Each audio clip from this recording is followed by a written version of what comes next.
चला नमस्कार विद्यार्थी मित्रांनो, कैलास सरमायाचे आपल्या आवडत्या चॅनलमध्ये सर्वांचं मनपूर्वक स्वागत आहे।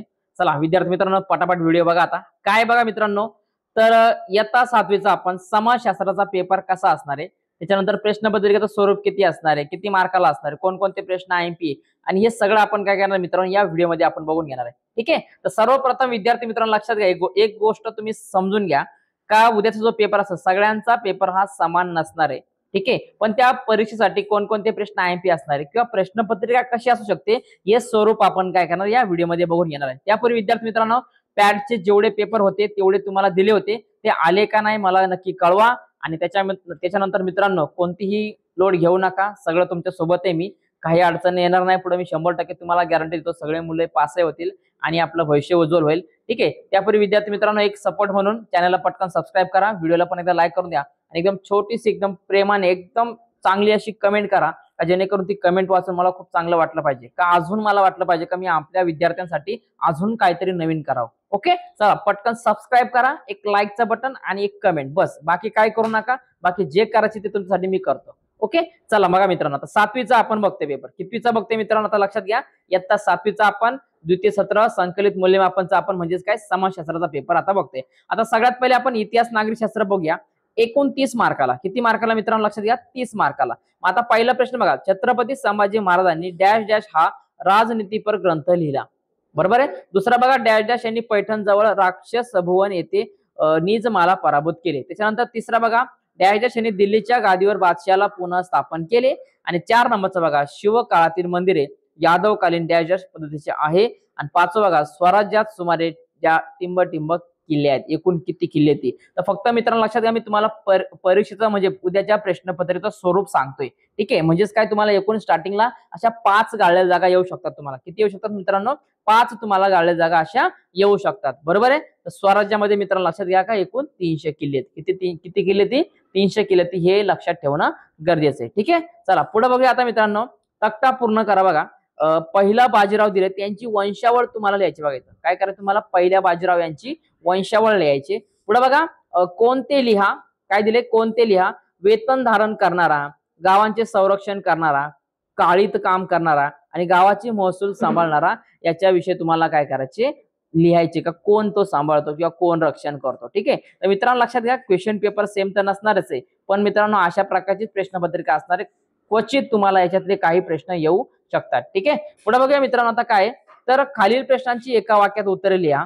काय, शिवकालीन महाराष्ट्रात लोक कोणकोणते सण उत्सव साजरे करत असे, म्हणजे काय का शिवकालीन म्हणजे छत्रपती शिवाजी महाराज यांच्या काळामध्ये महाराष्ट्रामध्ये लोक कोणकोणते सण साजरे करायचे, उत्सव साजरे करायचे, हे तुम्हाला लिहायचे। पुढे बघा, बुंदेलखंडात कोणाचे राज्य होते, त्याच्यानंतर बादशहाने महादजी शिंदेला कोणता किताब दिला, त्याच्यानंतर शिवाजी महाराजांची कोणती प्रेरणा भावी पिढ्यांना आदर्श राहील, आणि किल्ल्यावर युद्ध साहित्याची व्यवस्था कोण पाहत असे, रोहिले कोणाला म्हणत, आणि अटक हे ठिकाण कोणत्या देशात आहे, स्वराज्याच्या आरामाचे प्रमुख कोण, बघा काय तर स्वराज्याच्या आरमाराचे प्रमुख कोण, लक्षात घ्या काय आरमाराचे प्रमुख कोण, अशा प्रकार आहे। ठीक आहे, तर मित्रांनो लक्षात घ्या, थोडक्यात समजून घ्या।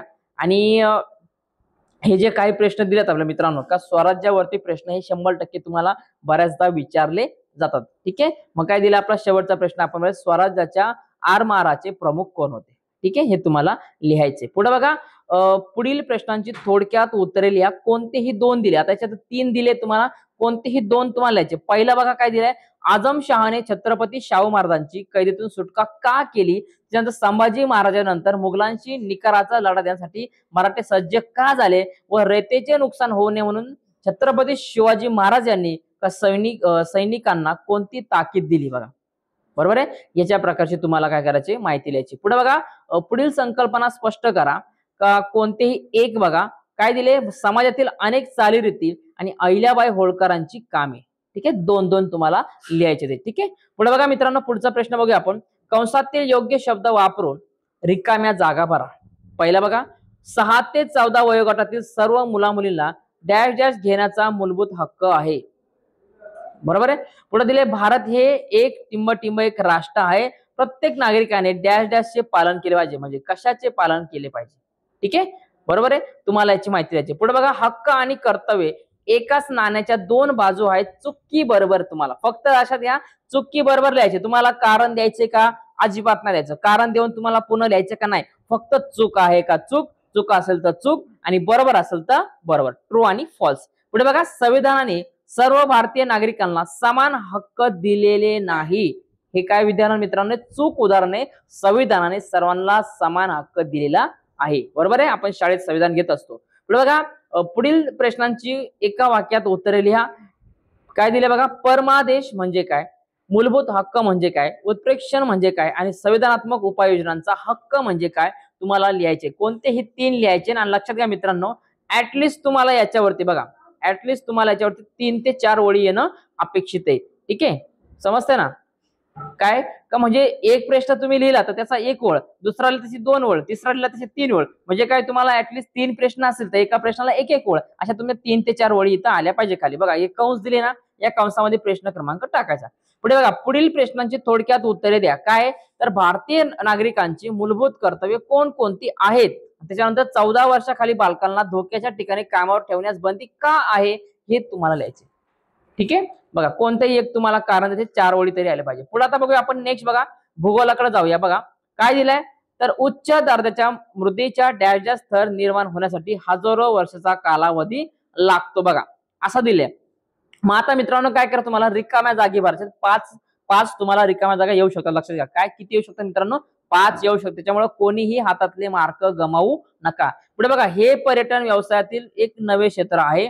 रेषाकृती वस्तीत रस्ते एकमेकांना डॅश डॅश असतात. त्यानंतर टिंबतील किंवा डॅश डॅशतील अंतरावरून उताराची कल्पना करता येते आणि समोच्च रेषा एकमेकींच्या जवळ असेल तर तेथील उतार डॅश डॅश असतो. बघा समजते ना? याची उत्तरं लिहिणं अपेक्षित आहे मित्रांनो. स्क्रीनशॉट काढून घ्या, उत्तर पाठापाठ शोधा आणि अशा प्रकारची प्रश्नपत्रिका तुम्हाला येऊ शकते. ठीक आहे ना? आता मग रिकाम्या जागा अजून दुसरे असेल, दुसरे चॅप्टर असेल, सर्व प्रकरणाची रिकाम्या जागा असतील, संज्ञा असतील, ते पाठांतर करून घ्या. पण लक्षात घ्या, फॉर्मॅट अशा प्रकारचे. आता तुम्ही जर रिकाम्या जागा सगळ्या रिकाम्या जागा पाठ केला, बघा जो सिलेबस आहे इतिहासाच्या 5 मार्क, बरोबर आहे, रिकाम्या जागेचा 5 मार्क, त्याच्यानंतर भूगोलाचे तुम्हाला असे 5 मार्क, 5 आणि 5 10 मार्क. म्हणजे तुम्ही जर सगळे जेवढे तुमचे प्रकरण आहे त्या प्रकरणातील नुसत्या रिकाम्या जागा जरी 5 पाठ केल्या तरी तुम्हाला 10 मार्क भेटतात मित्रांनो. किती भेटतात? 10 मार्क तुम्हाला आरामात भेटू शकतात. त्याच्यामुळे पासिंग तर होणारच आहे, पण जास्त स्कोर तुम्हाला कसा करता येईल याच्यावरती आपण फोकस केला पाहिजे. नेक्स्ट बघा, संज्ञा स्पष्ट करा. कोणतेही 3 बघा, विपणन व्यवस्था, सूर्याचे भास समान भ्रमण, समाप्त स्थिती आणि समोच्च रेषा. बघा मित्रांनो, काय समोच्च रेषा एकापैकी तुम्हाला लक्षात घ्या 4 पैकी 3 तुम्हाला काय करायचे, स्पष्ट करायचे. पुढे बघा, पुढील प्रश्नांची एका वाक्यात उत्तरे द्या. पहिला प्रश्न बघा, काय ह्युमस म्हणजे काय? पशुपालनाचा मुख्य उद्देश कोणता? आणि उत्तर गोलार्धातील सर्वात मोठा दिवस कोणता? काय सगळ्यात मोठा दिवस कोणता? तुम्हाला हे लिहायचे. बघा मित्रांनो, एका वाक्यामध्ये लिहायचे. फक्त काय करा, तुम्हाला एका वाक्यात उत्तर लिहायचे. समजते ना? चला पुढे बघूया आता मित्रांनो. काय तर पुढील प्रश्नांची थोडक्यात उत्तरे द्यायची तुम्हाला. फक्त 3. किती? फक्त 3. पहिला बघा, शेतीसाठी जलसिंचनाचे महत्व लिहा. आता शेतीला जर पाणीच नाही तर शेतीमध्ये पीक येणार आहे का? नाही येणार आहे. बरोबर आहे. पुढे बघा, मानवी वस्तीचे विविध प्रकार स्पष्ट करा. समोच्चन दर्शक नकाशे कोणकोणासाठी उपयोगी ठरतात आणि विषुववृत्ती भागात ऋतूंचा प्रभाव का जाणवत नाही? शेवटी मृदा संधारणाचे उपाय तुम्ही काय करा, तुमच्या भाषेत स्पष्ट करायचे. पुढचा शेवटचा बघा, आता काय तक्ता पूर्ण करा दिलाय. विखुरलेल्या वस्तीचे ठिकाण, त्याच्यानंतर शेतीचे प्रकार तुम्हाला इथं लिहायचे. फक्त 2च लिहायचे तुम्हाला. विखुरलेल्या वस्तीचे ठिकाण 2 लिहा, शेतीचे प्रकार 2 स्पष्ट करा. आणि शेवटी बघा मित्रांनो, काय सुबक आकृती काढून नावे द्या. कोणतं एक संपादन किंवा अपसूर्य आणि उपसूर्य स्थिती दोघांपैकी तुम्हाला एकच द्यायचे, त्याला काय करायचे मित्रांनो, नाव द्यायचे. ठीक आहे. तर अशा प्रकारे मित्रांनो आपण क्वेश्चन पेपर बघितले. स्क्रीनशॉट काढून घ्या, त्याची उत्तरं पण शोधा आणि चांगल्या प्रकारे पेपर देण्याचा प्रयत्न करा.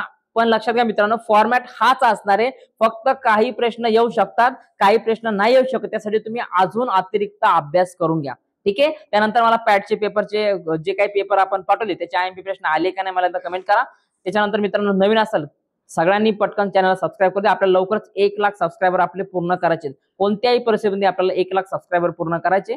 आणि मग एक चांगलीशी छोटीशी गोडशी कमेंट करा, जेणेकरून तुमचं कमेंटचं नाव मी पुढच्या व्हिडिओमध्ये घेऊ शकतो. ठीक आहे. सगळ्यांनी अभ्यास करा. भेटूया आता मित्रांनो पुढच्या व्हिडिओमध्ये.